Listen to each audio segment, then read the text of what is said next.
maaragtay time tiro badan inaan la geliyo laakiin laanteed xafladda ma socon lahayn haddaan heli lahayn team workerska oo aad u shaqeeyey ayagana aad bay u mahadsan yihiin xafladdana si gaar uma dhici lahayn hadduu gudoomiye saxardiid iyo gudoomiye asad gacan weyn ay ka geysan lahayn waxaa kaloo u mahad celinayaa suxufigan weyn suxufi shaafici oo asaguna jaacadda east africa dhigta oo ka mid ah ardayda welina howlka waqtigiisii geliyey in maaragtay naduubo aad buuna u mahadsan yahay iyo dhammaan matal sharafta ka soo qayb gashay hilma hadal kuma jira waxaan iloobay safaaraddii dhammeed khadar baan iloobay aad baan uga xumahay memberka markii la soo istaago indhiguna ku fiirinayaan waxyaabo badan baa khaldaysa marka taasna aad baan uga cududaarayaa laakiin waxaa isleeyahay insha allahu tacaala xafladdu way noo furan tahay qofna marti kama ahan weynina sii socon doontaa insha allahu tacaala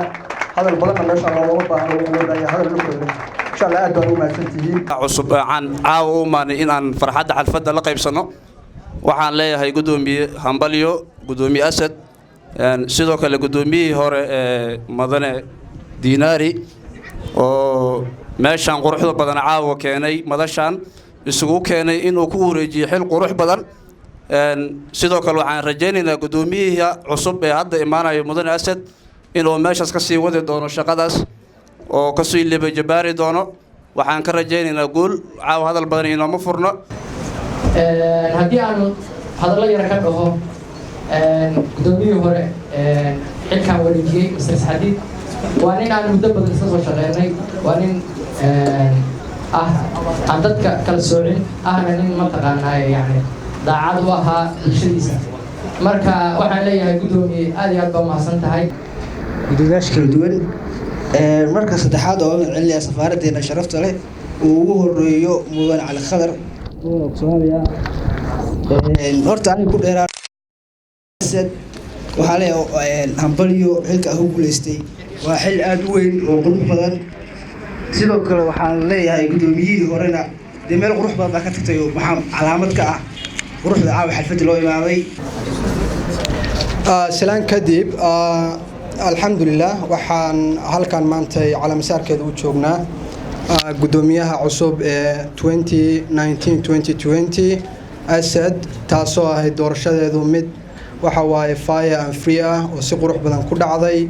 la-aanteedna aysan dhacdeen haddii uusan ka soo shaqeeyeen gudoomiyihii hore ee jaamacadda saxardiid iyo dhammaan dadkii tartamayey oo muujiyey xilkasnimo iyo wanaag iyo inta waxa waaye ay dadku dheeryihiin intaa kadib doorashadaas ilaahay baa xamdigeed leh oo si qurux badan noogu soo dhameeyey doorasho waa wax un bulshadu ay ku midoodo oo keenta un ay ku doortaan dad meel ku matala faa'iidooyin badan bay leedahay faa'iido daro badan bay leedahay mar aan ka soo baxnay madashada aan ku qabanaynay markaas waxa waaye doorashada mas-uuliyaddu waxay u baahan tahay keliyadayg iyo waxay u baahan tahay raganimo maalinta xaajadu adag tahay waxaa loo baahan yahay qof dhihi kara waxaan maya waxaan ahaa qof sidaasay u baahantay qof waxna diidi kara waxna ka tanaasuli kara u baahantay laakiin qof al dhinaca uma badno dhibka kalena haystaana waxaa weeye soomaalida ama aan wax baranno ama inaan wax baran ama ma garanaysaa xilka aan ku fiicnaan ama inaan ku fiicnaan mas-uuliyadda uuna wada socono ka waran haddii qof bartay medicineka oo rabo inuu political leader noqdo hadduu engineerka oo political leader noqdo yaa guryaha noo dhisay aad bay u adag tahay marka waxaan leeyahay mas-uuliyaddu way adag tahay waxaan aaminsanahay saaxiibkay asad cabdirasaaq oo aan aad u aqaano in badan aan saaxiib ahayn inuu ahaa qofkii ugu habboonaa ee jaamacadda east africa gudoomiye u noqon lahaa waayo waxaan ogahay tanaasulkiisa marka koowaad horta asad waxa waaye mataankaygaa dhihi karaa isku maalin baa nala doortay maalin khamiisa oo ku beegan tahay 31 bishii tobnaad maalin xusuusii lawayaan maalintii la doortay weye marka waxaa rabaa inaa ugu hambaleeyo walaalkay asad marna nahay dad asxaabna gudoomiyanimadeedii kadib aa isbarnay maasha allah wiil fiican weeye waxaa rabaa inaa u mahad celiyo oo saxardiid oo asagana muujiyey si wanaagsan oo ardaydii stiil u jeedno siduu ardaydii uu u mideeyo oo weli xafladii jaamacaddiisa ka jirin kala qaybsanaan oo ardadii oo dhan ay u joogto meeshaan la dabaaldegayso asad marka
anigoo ku hadlayo magaca xisbiga midowga nabadda iyo horumarka ee UPD waxaan leeyahay hambalyo asad sidoo kale saxardiinna waxaan leeyahay hawsha aad qabatay wanaageedana aan halkan uga jeedno maalin ayaa lagu xusi doonaa maantana hambalyada iyo waxaan awoodno kaama hagaranayno mar labaad iyo mar saddexaad hambalyo waxaan rabaa inaan dardaaran iyo maaragtay tala soo jeedinba aan siiyo walaalkay asad anigoo maaragtay xoogaa maamulka iyo uga soo horeynay gudoomiyaasha iyo jaamacadahaba dhammaantiinba waxaan rabaa xilku Soomaalidu sida u taqaano xilku waxay u maleedaa wax afka laga sheegto xilku waxay u maleedaa wax lagu soo ordo xilku waxay u maleedaa maalin halay dhaho hebel gudoomiye xogaha iyo maaragtay madaxweynaba laakiin taas waa ka duwan tahay xilku waa mas'uuliyad xilku waa maaragtay in lagu weydiiyo oo dhulka wareegaya caawa xilka marka labaad waxaan ku gudbayaa gudoomiyaha caawa xilka lagu wareejinayo mudane asad oo ah saaxiibka aad qaali u ah oo haddana aan haygalasnati oo aan filayo inuu yahay nin howlkar ah waxaan leeyahay gudoomiye hambalya mar labaad iyo mar saddexaad waxaan ku leeyahay hambalya xilkana xilku waa aad buu u dhib badan yahay waxaan ognahay caqabado fara badan baa kusoo wajahayo caqabado fara badan oo kusoo wajahayaan waxaan rajaynayaa inaad uga bixi karto kartidaada iyo howlkarnimadaada aan ku ogahay maadaama aan ku leeyahay aqoon fara badan oo nin howlkar aad tahay inaan aaminsanahay aad taasna aad manage garay karto waqtigaas iyo inta aad xilka hayso waxaan ku leeyahay ilaahay kuuma ceebay محمود waxaan dhihi karnaa dunya xilkiisii tegaya maxamuud waxa uu ka tegayaa legacy waxaan dhihi karnaa waa aadan cabdulla cusmaan oo kale waan dhihi karnaa wuxuu wareejiyey xil waan ognahay marka bini aadanka la fiiriyo manfacadda uu leeyahay sidoo kale wuxuu ku wareejiyey meel ay dad wada joogaan marka waxaan ka rabnaa gudoomiyaha hadda imaanaya jaamacadda east africa inuu asaguna sidoo kale uu hardankii iyo dadaalkii uu waday gudoomiyihii ka horreeyey inuu sii wado haddii waqtigiisa u dhamaadan oo waxba ku darsanayn oo meel noocan oo kale ah uu ku wareejiyo intaa kadib أنا waxaan gudoomiye ka ahay madalada Kismaal Forum oo la yaabo badankiin aad taqaanaan ama xafladeeda imaateen waxaan halkaani kadib aan mahadcelin balaaran u jeedinayaa gudoomiyihii sida quruxda badan ee xilkaani u maamusay ee u wareejiyay gudoomiyihii Saxardiid oo ahaa nin aad ugu go'an tahay in uu dhalinyaradiisa wax u qabto si dimuqraadiyad aan xilka ugu dagay sida uu ku tilmaamay gudoomiyihii Kismaal Aadan Cabdullaah Soomaaliya wuxuu dib u nooleeyay taariikhdii dhaqanka Soomaaliyeed ee ahaa in taladu dadku ay qaataan aad kaaga mahadcelinayna gudoomiye inaad sharaftaan iyo quruxda badan ah programka Soomaalidu waxaan u noqon doontaa tusaalaha nool Soomaalida imaan doonta waxaan rabaa inaan hambalyo iraahdo gudoomiyaha joogno mudane Asad waxaan rabaa inaan maaragtay sidoo kale u mahadceliyo gudoomiyaha Saxardiid oo runtii saaxiib aad iigu qaali ahaa kamid ahay gudoomiyaashii aan wada shaqaynay marxalado kala gedisan runtii waxaan leeyahay door muhiim ah ayaad ka qaadan jirtay mar walba nidaamka ardayda Soomaaliyeed hadeertaana saaxadii gudoomiyenimo inaad ka faaraqdo uun bay kaliya tusinaysaa laakiin nidaamkii ardayda inaad ka dhex bixin ayaan rajaynayaa waxaan rabaa inaan u dardaarmo gudoomiye Asad waxaan leeyahay wada ku soo dhawaaw saaxadda gudoomiyenimada runtii waxa kaliya aan ku sii karnaa waxa ay tahay caawa waa dardaaran kuuguna hambalyeyn mayno xilka si guud oo farxadaha laakiin waxaan ku leenahay uufu bil ahdi inna al ahda kana mas'uula intaas kaliya uunba way dardaaranka aan ku dardaarmayo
محمود عثمان جامعة سحرديد أنا سوق وياي صعبي مراد بس ويا عرفنا أنا أقول لسه مدرس سويت الدنيا أقدر أسوي معي كله xalfadan quruxda badan ee caawa u joogno ee gudoomiyaha cusub ee waxaan soo dhaweynayaa ardayda East Africa waxaan la yiraahdo marka horeyso dad salaan waxaan rabaa inaan salaamo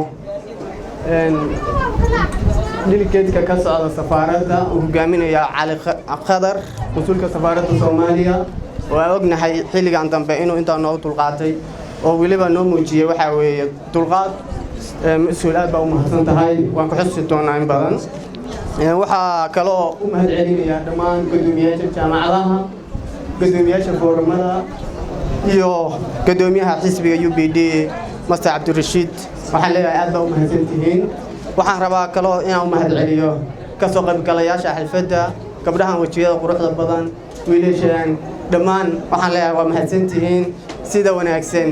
waa noo sharafteen ilaahay in sharfaa leenahay waa in qabnaa waxa weeye sida xalfadda ay u soo ajiibteen waa mahadsantihiin waxaan ka rabaa oo kale inaan u mahad celiyo waxa weeye guddigii aniga sanad baa gudoomiye soo ahaa waxaan rabaa inaan u mahad celiyo quruxda iyo wax kastoo aan qabtay shacabkii la soo qabtay oo ah ardayda East Africa aad baa u mahadsantihiin in badan waxa weeye saaxiibo badan oo waxa weeye aan ku fakarey mustaqbalka inaan waxa weeye saaxiibtinimada u sii socoto inaan soo baranay East Africa ana kalsooni iyo waxa weeye aan hayo aad baa u mahadsantihiin waxaan kaloo rabaa inaan si gaar ah ugu mahad celiyo tiimkani ay la soo shaqeeyay anoo waxa weeye magacyada hadaasha waqtiga ay u dheeraanaya aad baa u mahadsantihiin shahaadooyinna waa u diyaariyay oo aan weyn doosiin doonaa inta joogta iyo inta maqal baa waxa weeye waa u diyaariyay laakiin nasiib darro qayb badan oo maqal waxaa jira xushmad badan ku leh East Africa laakiin maadaama fasax lagu jiray fasaxyo nooga maqan waxaan leeyahay waa mahadsantihiin waxaan kaloo rabaa inaan u mahad celiyo guddiga electoral commission oo runtii aan ogaa xilliga challenge-ga doorashada markii la qabanayo aad bay u badan tahay dad badan baa positive u fakera dadna negative marka in waxa weeye la mideeyo waqti badan iyo go'aan adag bay u baahantahay marka gudoomiyaha electoral commission-ka Mr. Abdullahi aad baa u mahadsan tahay iyo tiimkaaga waxa weeye aad baa waxa weeye gudoomiyaha cusubna waxa leeyahay raggaas electoral commission-ka inuu tixgeliyo oo waxa weeye Soomaalinimada iyo midaynta ardada qayb badan bay ka qaateen intaas ka bacdi waxaan rabaa waxqabadkaygii waxaan u malaynayaa caawa la amaanay oo waxa weeye wax badan baa la sheegay laakiin hawsha la iga sugayay iyo mas'uuliyadda ay saarnayd wax yar baa ka qabtay Soomaalidu waxay dhahdaa dhaqankaaga iyo dabeecadaadu waa muraayadda waxa weeye muujinaysa qofka aad tahay marka qof kasta oo waxa lagu sheemdaa wuxuu yahay u malaynaya say tahay marka aad baa u mahadsantihiin kala anigu inta mas'uuliyaddaas hayay waa dadaalay wax badanna waa soo qabtay laakiin wili waxa weeye waa qabyo marka xasan sheekh wuxuu yahay qabyo ninkay dhamaystireen waxaan leeyahay anu ma dhahayo laakiin gudoomiyaha cusub baa leeyahay qabyada dhamaystir inta ka bacdi waxa weeye inta xilka hayay waxyaabaha achievement ugu badan ku guuleystay waxa kamid ah inaan constitution doorashada xorta iyo xalaasha oo dhacday oo caaw xagga lagu wareejinay constitution hagayay oo dhinkana yaal maantana ardaw dhaxal ay u noqonayso oo lagu kala baxayo oo ay sadhici doonayso sida jaamacadaha qayb ka dhacda in la isku qabsado gudoomiyaha jaamacadda East Africa oo rules iyo regulation lagu kala baxayo xagga yaal marka waxaan leeyahay taasna waxa weeye waa dhaqan waxa weeye wax qabad aan tagay weeye midda labaad waxa weeye xalfadda quruxda badan caawa joogtaan election qof iyo codka xor iyo xalaasha waxa weeye aan qabanay ayadana waa ogeeyay intaas oo dhan anuga kaliya ma qabanay haddaan jaamacadda ardayda East Africa ay la shaqeyn waxa weeye wada jir emotion waxa weeye ay taladooda iyo maskaxdooda ila wadaagin heelkaas ma soo gaarin mana qabteen aad baa u mahadsantiin baa leeyahay mar labaad iyo mar saddexaad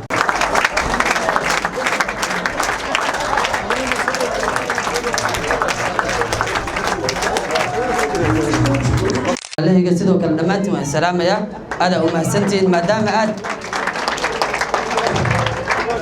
maadaama aad ajiibteen codsigii aan idin soo gudbinay si aad noogu imaataan xafladan aad ku quruxda badan aadan salaamaya sidoo kale waxaan salaamaya guddiga qabanqaabada xafladda aad idin salaamaya dhamaantiin aad u mahadsantiin sidoo kale waxaan salaamaya dhalinyaradii sida aad ku qurux badneed u soo bandhigeen dhaatada oo ayagana waa salaamaya oo gudoomiyuhu ee walaashii Saabiriin aad u salaamaya بعد السلام ولا لي قاعدة ومهتسنتهين ولا لي قاعدة ومهتسنتي بعد السلام marka xigta waxaan rabaa inaan ka hadlo waxaan rabaa inaan aad ugu mahadceliyo gudoomiyihii hore jaamacadda East Africa mudane Saxardiid Maxamed Usmaan jaamac mudane Saxardiid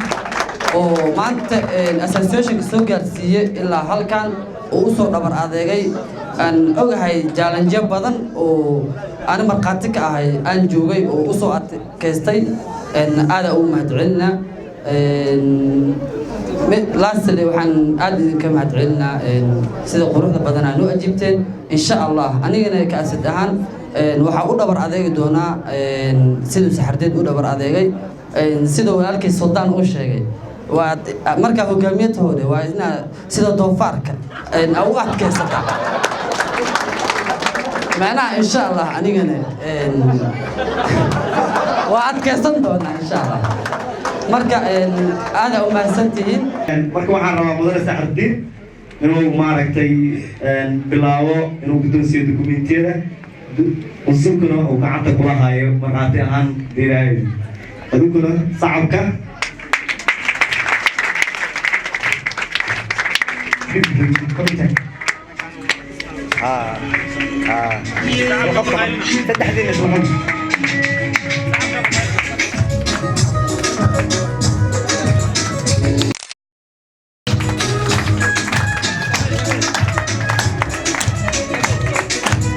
aad ugu mahadsan yahay gudoomiye Saxardiid oo wareejiyay mas'uuliyaddii caawa laga dambeeyay waxay ku wareegtay gudoomiye Asad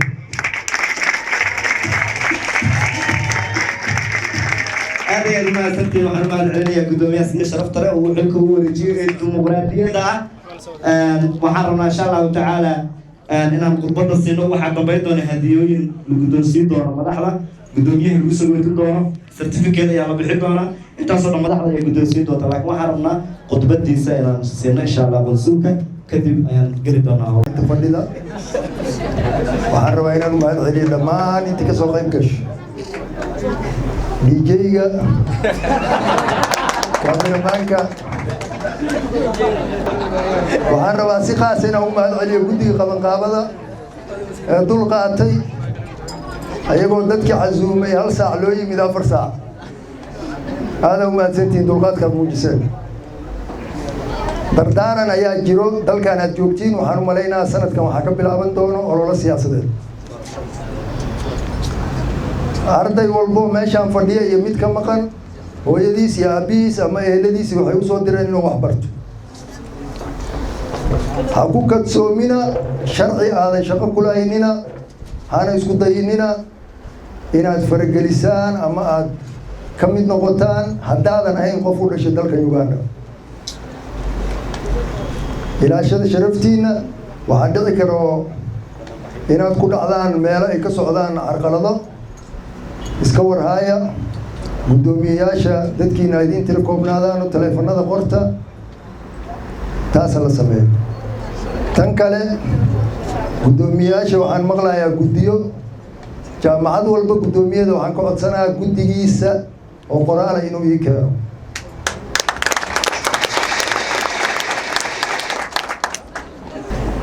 dardaaran haddii aad u baahan tahay waxa waaye